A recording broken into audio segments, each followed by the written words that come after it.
It's the 3 on PLAXtv. Oh yeah, baby, I was right for once. Yes, sir. What's good, y'all? It's your boy PLAX, and I am back again with another episode of the 3 on PLAXtv. I'm back. I know it's been a while. I already talked about it. Let's get into it. The Las Vegas Aces have successfully went back-to-back and are once again your WNBA champions, and I predicted this. I said this after they won last year, I believe, that they were going to win again. And I was right. Even when, the Liberty put their little team together, it was great. But I said that the Aces were going to win, and they got it done, man. They got it done in a dominating fashion, if you don't mind. If you don't mind me saying that, it was very dominant, and it seemed like they were in full control, and they weren't even at full capacity. They had a lot of injuries with Candace Parker. Chelsea Green went out. I said Chelsea Green. Not Chelsea Green for all my wrestling fans out there. No, not Chelsea Green. Chelsea Gray went out, and Clark went out, one of their centers. It was a lot of injuries, and they still were able to get it done. But regardless, let's get into it. Round 1 of the Battle of the Super Teams in the WNBA has gone to the Las Vegas Aces decisively. They won the series 3-1. They won the series 3-1. I believe they do best of 5. I wish they should do 7. I don't know why they don't do 7 games. That would be so fire, but I'll get into that another time. They beat the New York Liberty 3-1. And in the last game in New York, with an amazing defensive play, just full team defense that started with Alicia Clark on Breanna Stewart. I hate to say it, but she shut Stewie down. Stewie had to make a move and get rid of the ball. It was a lot of ball movement. It was a lot of scattering. They were switching on people just at an elite level. The ball got to Vandersloot in the corner, which usually would be a scary sight because it's like that's Courtney Vandersloot. She's a shooter. She's going to knock it down. But because the defense was so smothering and everybody just were on their P's and Q's and just reacting quickly, she wasn't able to knock it down, and they were able to win the WNBA championship and go back to back. And I just think it's beautiful because I've been a fan of the Aces. Since they had Liz Cambage and Aja was there. I've been a fan since then. I've always been a Mercury fan with DT and Brittany Griner and different players like that. They had Skylar Diggins-Smith, but she left because she was having a baby, and then some issues with the team happened. I don't know. Also, real quick, the WNBA seems to not like when the ladies leave because they're having children, because every time I've heard of a situation like that, there's always an issue after the fact. And I might do a video about that because that's fucking weird, WNBA. Maybe it could just be a coincidence, but that's twice with Skylar Diggins-Smith and involving the Aces with, I forgot shorty name, damn. Oh, De'Erica Hamby. So Skylar Diggins-Smith with the Phoenix Mercury and De'Erica Hamby had an issue with the Aces, and Skylar Diggins had the issue with the Suns. After they left to, go through their pregnancy and have their child and, have their postpartum time off, there's always an issue. There both of those times there were issues with the team and them not being able to use facilities, and I don't know. That's not what this video is about. I may do a separate video about it. I just think that's fucking weird. If there is something going on, WNBA, please fucking fix it. That's disgusting. It's no different than being injured or taking care of a loved one or anything like that. You people have kids. That's just it. The only difference between the WNBA and the NBA is the NBA players aren't carrying the kids. So yes, they can still play and do what they need to do, but on the flip side, WNBA players, they're women. Yes, they have to carry the child. Why are they being penalized for having families? Fix it. But we'll talk about that another time. But that stop at the end of the game was just like the epitome of what the Aces have been over the last few years. Just dominance, being in control. And Becky Hammon, like she's only been head coach for 2 years and she already got 2 championships. She's leaning into GOAT status already, which is insane. And not to take away from Becky Hammon, but that's just, she's from the Greg Popovich circle. And you just can't go wrong with the Greg Popovich circle. You got Becky Hammon, you got Steve Kerr. Before the whole situation with, cheating on Nia Long, which was stupid. Ime Udoka was a great coach. And he's still a great coach. He's just, you got to watch him now, But Pop is just that Greg Popovich pipeline, that Spurs pipeline is just impeccable. Whether it be players, coaches, anything like that. You just want that Spurs identity around you because you know you're going to succeed in some form or fashion. The Aces started the series, what was it? It was like 2-0. They started the series 2-0, and I thought they was going to sweep. I thought it was going to be a clean sweep, but Chelsea Gray and Stokes, their center, or I believe she's the backup center, I think she's the backup center, but regardless, she gets a lot of minutes. So 2 very important players on the team got hurt after they went up 2-0, and the Liberty capitalized on that. They won a game, which was great. You expect that from a great team. Again, the Liberty are a wonderful team. Courtney Vandersloot, John Kell Jones, Sabrina Ionescu, Brianna Stewart. Like, that's an amazing lineup to have. And against anybody else, I got them, right? But the Aces are just so good, and they've been together longer. And I think that might have been the advantage here. The Aces have been playing together for like 3 or 4 years, at least in some capacity, right? Becky Hammon's been their coach for 2 of those 3 or 4 years, right? So they have that camaraderie. They have that family aspect. You can see it even like in their little TikTok videos or in press conferences.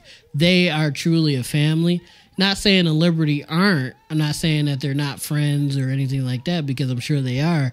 It's just there's a difference between a team that you just threw together and a team that's been together for 3 or 4 years. You know what I'm saying?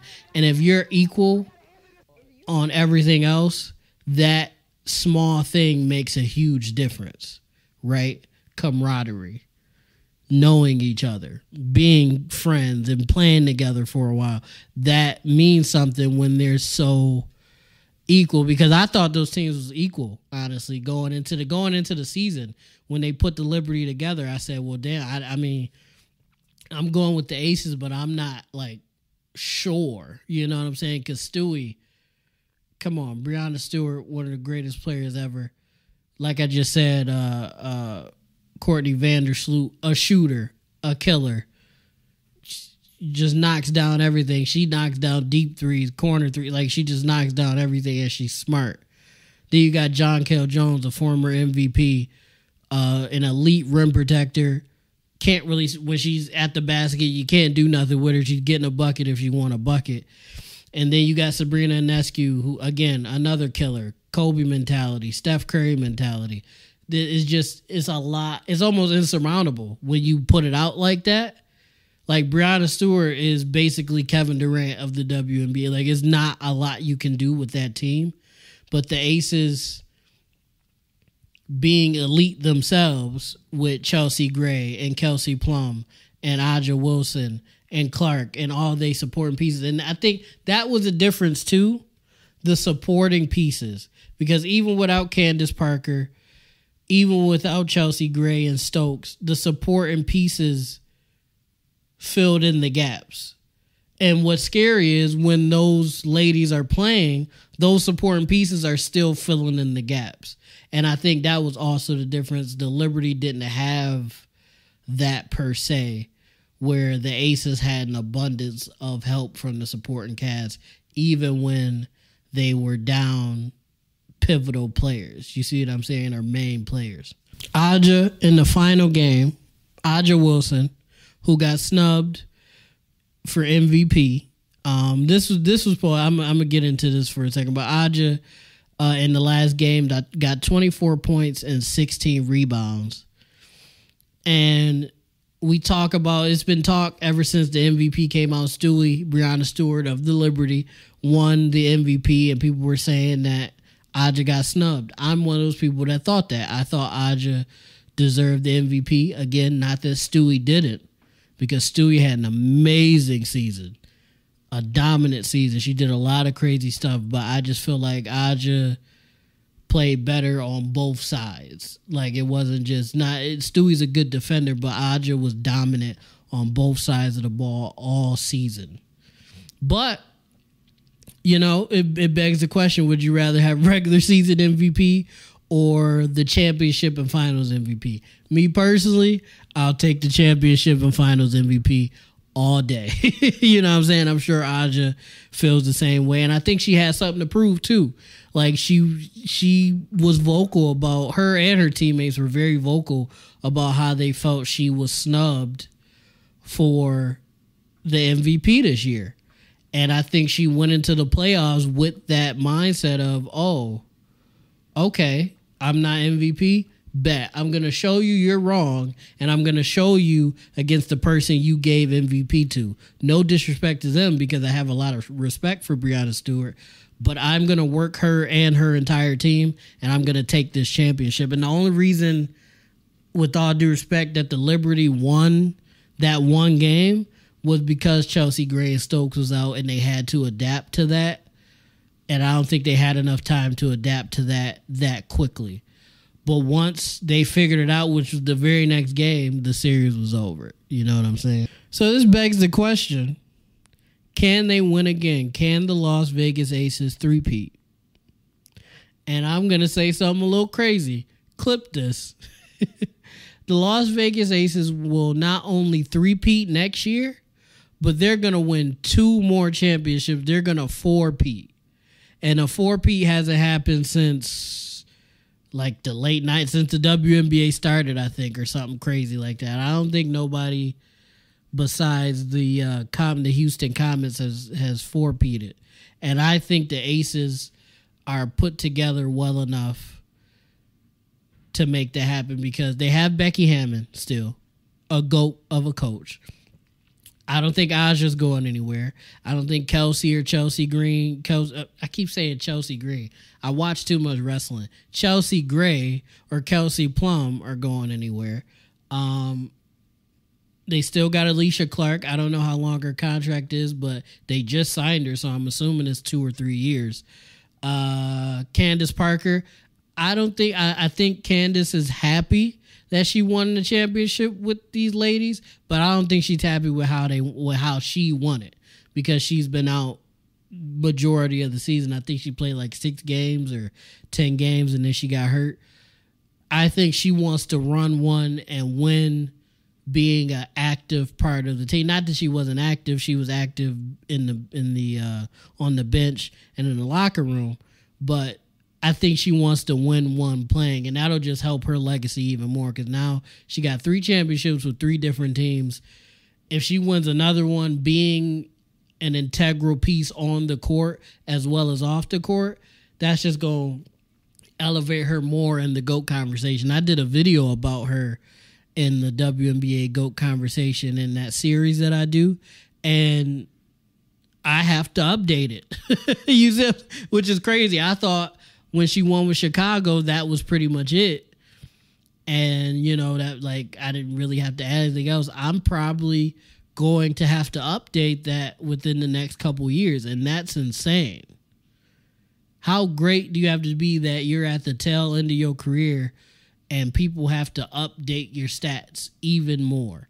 And I think Candace Parker is going to come back next year, which is scary, with a chip on her shoulder. And Candace Parker with a chip on her shoulder always garners MVPs or championships.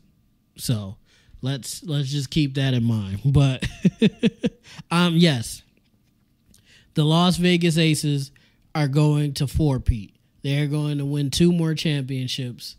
So you guys can build all the super teams you want. You could put players together and mix and match and do all that stuff. It's not going to matter. The Las Vegas Aces are going to win 2 more championships. They're probably going to win more, but I think they're going to at least, four-peat, win 2 more. They might lose that 5th one because that would be crazy, winning 5 straight championships. Not saying they can't do it, but I think they would probably lose that 5th one, maybe go a couple years and then win again later on because they're just built like that. They're built like a potential dynasty of a team. And as long as they keep Aja, as long as they keep Becky Hammond, and they just keep rolling with that squad, that's like popping Tim Duncan. You're just going to keep winning.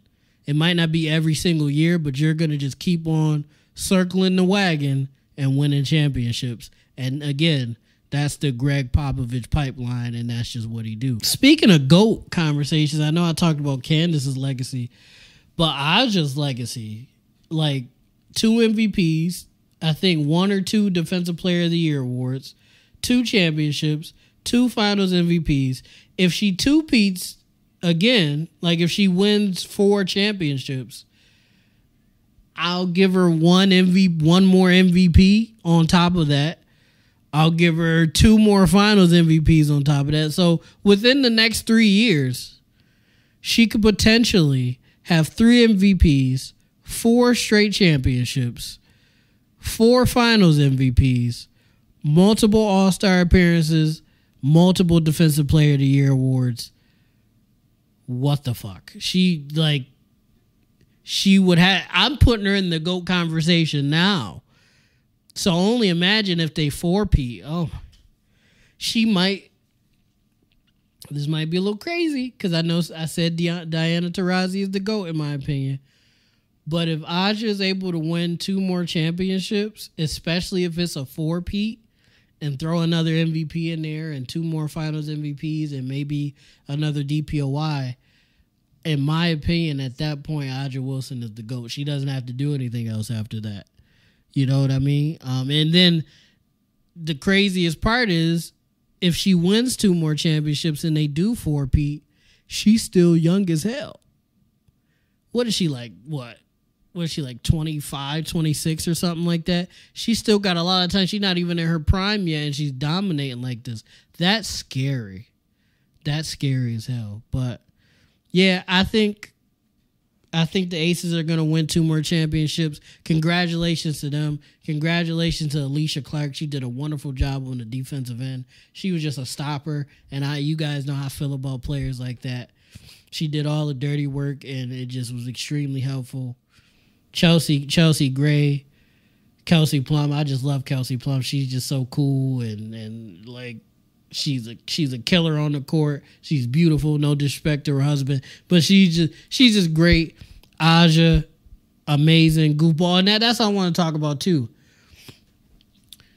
From it's not just their skill on the court. It's just how they are together, like the TikToks and the press conferences. Like, I love this team on and off the court.